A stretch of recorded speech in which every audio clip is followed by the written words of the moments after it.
성부와 성자와 성령의 이름으로 말씀드립니다. 한 주간 동안 안녕하셨는지요? 간헐적인 집중호우와 더불어 흐린 날이 계속되는 장마 시즌입니다. 장마 시즌이 힘든 이유는 물론 홍수에 대한 두려움도 있지만 일상적인 측면에서는 해가 뜬 날을 마주하기 어렵다는 것입니다. 일조량이 급격하게 줄어드는 11월처럼 7월도 의외로 적은 일조량 속에서 살아가게 됩니다. 지난 2012년도 가을에 미국의 로스앤젤레스에서 한 학기 동안 교육을 받을 때였습니다. 4개월 동안 비가 내린 날이 3, 4일 정도였습니다. 11월의 어느 날 비가 내려 현지인들의 대화 속에서 우산을 의미하는 엄브렐라라는 단어를 들었을 때 제 자신 맞아 그런 단어가 있었지 하면서 혼자 피식 웃던 때가 기억납니다. 큰 수혜 없이 장마 시즌이 빨리 물러나고 쨍쨍하게 위용을 떨치는 한여름의 태양에 맞서는 날을 기대해 봅니다. 여러분 모두 집중호우에 안전하시길 기도드립니다. 지난주에 이어 이번 주일 일독서와 복음도 예언자에 대해 말하고 있습니다. 아모스와 세례 요한이 그 주인공들입니다. 우리는 오늘 독서에서 하나님의 말씀을 전하는 소명을 받은 사람들의 삶이 결코 순탄하지 않음을 알 수 있습니다. 우리는 지금 문제없이 잘 살고 있는데 왜 너는 우리가 틀렸다고 말하는가라며 푸대접을 받았으며 또 죽음까지 불사할 수밖에 없었던 예언자의 삶이 우리에게 시사하는 바는 무엇일까요? 아모스와 세례 요한을 통하여 그 이유를 알아보고자 합니다. 아마 제 삶을 통틀어 처음 알게 된 구약의 예언자가 아모스였을 것입니다. 대학에 입학했을 때 당시 기독교인이 아니었던 제가 아모스 예언자를 알게 된 것은 학생회관에 걸렸던 전투적인 걸개 그림에 적힌 아모스서 5장 24절의 말씀 때문이었습니다. 오직 정의를 물같이 공의를 마르지 않는 강같이 흐르게 할지어다. 당시 80년대 시대 상황에 비추어 본다면 매우 울림이 컸던 말씀이었습니다. 현재 국민의힘의 국민이었고 민주당의 민주가 없듯이 당시의 민정당, 즉 민주정의당 시절에는 민주도 없고 정의도 없었던 시절이었습니다. 그렇다면 예언자 아모스가 이런 말씀을 선포했을 때 이스라엘도 대한민국의 80년대처럼 암흑기였을까요? 표면적으로는 그렇지 않았다고 보는 것이 일반적인 견해입니다. 이스라엘이 솔로몬 왕 이후로 북이스라엘과 남유다로 갈라졌을 당시 아모스는 이 두 나라의 국경지대에서 태어나 목자여 돌 무화과 나무를 가꾸는 농부로 살아가던 사람이었습니다. 그는 본래 예언자도 아니었으며 당시 예언자의 무리, 요즘 말로 하면 신학대학교에서 신학교육을 받지 않은 사람이었고 다만 하나님께 붙잡혀 이스라엘 백성들에게 당신의 말씀을 전하라는 분부를 받은 것뿐이라고 자신을 밝힙니다. 그는 북이스라엘에서 예언자로 활동했는데 당시는 여로보암 2세 때였습니다. 여로보암 2세는 북이스라엘의 13번째 왕으로 BC 786년에서 746년까지 북이스라엘을 다스렸습니다. 당시는 북이스라엘이 막강한 군사력을 바탕으로 경제적인 호황을 누리던 때였습니다.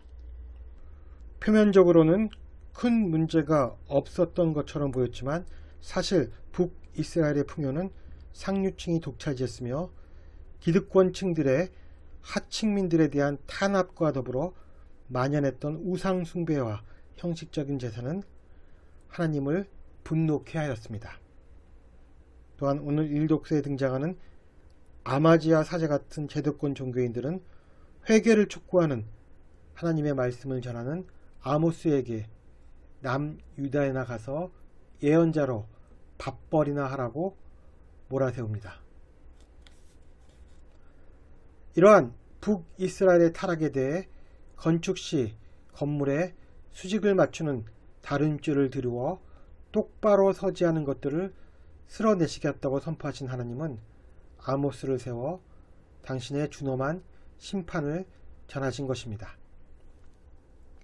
지금의 상태를 유지하려는 권력자들과 그들의 기생에서 밥벌이를 하는 제도적 종교인과는 달리 하나님으로부터 소명을 받아 북이스라엘의 변화를 촉구했던 아모스의 예언을 받아들이지 않은 북이스라엘은 이로부터 30년 후 흔적도 없이 사라지게 됩니다. 오늘 복음은 아모스로부터 750년이 지난 예수님의 시대에 활약했으나 결국 죽임을 당한 세례 요한에 관해 말하고 있습니다. 직설적인 언설에서는 세례 요한도 결코 아모스에게 뒤지지 않았습니다. 당시 이스라엘의 왕이었던 헤로데는 동생의 아내 헤로디아와 결혼했습니다. 일설에 의하면 헤로데는 헤로디아를 차지하기 위해 이복 동생인 필립보를 죽였다고 합니다. 세례 요한은 헤로데의 이러한 행동에 대해 동생의 아내를 데리고 사는 것은 옳지 않다고 여러 차례 직언했습니다. 이에 헤로디아는 세례 요한에게 원한을 품게 되고 요한을 없애버릴 기여만을 노렸습니다. 세례 요한은 사제 집안에서 태어난 사람이었습니다. 그의 아버지는 사제 지갈이었고 어머니는 엘리사벳이었습니다. 그러나 그는 아버지가 살았던 성전이 아니라 광야에서 살면서 메뚜기와 꿀을 먹고 낙타로 지은 털옷을 입고 지냈습니다. 때가 이르자 하나님은 그를 불순한 자들 앞에 등장시킵니다. 그는 돌려 말하지 않았습니다. 이 독사의 족속들아, 닥쳐올 그 징벌을 피하라고 누가 알려주었느냐? 도끼가 이미 나무 뿌리에 닿았으니 좋은 열매를 맺지 않는 나무는 다 찍혀 불 속에 던져질 것이다.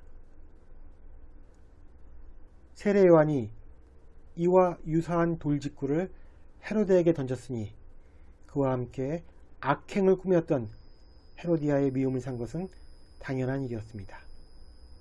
그래도 헤로데는 요한을 두려워하는 마음이 조금은 있었습니다. 그러나 헤로디아는 헤로다의 생일 잔치 때 세례 요한을 없애기로 결심했습니다. 헤로디아의 딸 살로메가 헤로데를 위해 춤을 추자 매우 흡족했던 헤로데는 살로메에게 원하는 소원을 말해보라고 합니다. 그러자 헤로디아는 살로메를 시켜 헤로데에게 세례 요한의 머리를 쟁반에 담아서 달라는 지시를 내리고 살로메는 이를 따릅니다.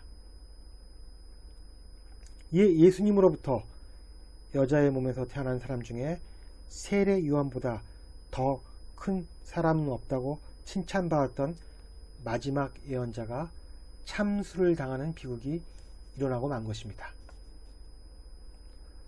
오늘 복음에서는 예수님의 기적의 힘을 보고 사람들이 죽은 세례 요한이 다시 살아나는 것임에 틀림없다, 또는 엘리야다, 더러는 옛 예언자들과 같은 예언자라고 말하는 장면이 나옵니다.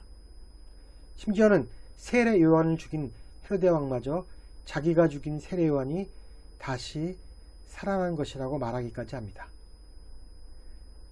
사람들의 이러한 고백들이 의미하는 바는 무엇일까요? 사람들은 당장 눈에 보이는 메신저를 죽이면 메시지도 같이 사라질 것이라고 믿습니다. 그래서 오늘 일독서에도 아모스더러 남유다로 꺼지라고 말합니다. 복음에서도 마찬가지였습니다. 세례 요한이 면전에서 헤로데와 헤로디아의 악행을 들춰내자 이들은 결국 당장 눈에 보이는 메신저를 제거하고 말았습니다. 그러나 메신저가 제거되었다고 해서 메시지가 사라졌을까요? 그들은 이미 알고 있습니다. 메신저가 사라진다고 해서 메시지가 사라지지 않는다는 사실을. 그렇기 때문에 그들은 그들에게 들려올 똑같은 메시지를 두려워했으며 결국 자신들의 악행에 대한 심판은 피할 수 없는 것이라는 사실을 받아들였습니다. 하느님, 그리고 하나님에게 맞서 스스로가 하나님이 되려는 교만한 인간들, 마지막으로 소명을 받아 하나님의 말씀을 전하려는 사람들, 이 3자의 구도는 종말의 날까지 지속될 것입니다. 교만한 인간들은 하나님으로부터 들려오는 정의와 공의의 외침을 막지 못합니다. 그것은 손바닥으로 하늘을 가르는 일입니다. 따라서 예수님은 누가복음 19장 40절에서 다음과 같이 말씀하십니다. 잘 들어라. 그들이 입을 다물면 돌들이 소리를 지를 것이다. 진리는 인간이 밝히는 것이 아닙니다. 진리는 전달될 뿐입니다. 독일의 철학자 헤겔은 이러한 섭리를 매우 고상한 언어로 표현했습니다. 진리는 자기를 3가지 방법으로 드러낸다. 개념을 통한 철학으로, 표상을 통한 종교로, 감각을 통한 예술로. 그러나 당신의 직접적인 말씀은 예언자들을 통해 드러내실 것입니다. 이것이 하나님의 섭리인 것입니다. 지금도 많은 예언자들이 하나님의 진리를 드러내고 있습니다. 우리는 개념으로, 표상으로, 감각으로 혹은 직설적인 언어로 전해지는 하나님의 진리를 놓치지 말아야 합니다. 우리가 들을 귀가 있다면 진리는 우리의 귀에 닿고 마음에 닿아 뿌리를 내릴 것입니다. 그리고 그 말씀은 우리를 하느님의 다림줄에 맞아 떨어지는 고든 존재로 변화시킬 것입니다. 이를 믿고 받아들이는 저와 여러분이 되기를 주님의 이름으로 기원합니다. 성부와 성자와 성령의 이름으로 말씀드렸습니다. 아멘.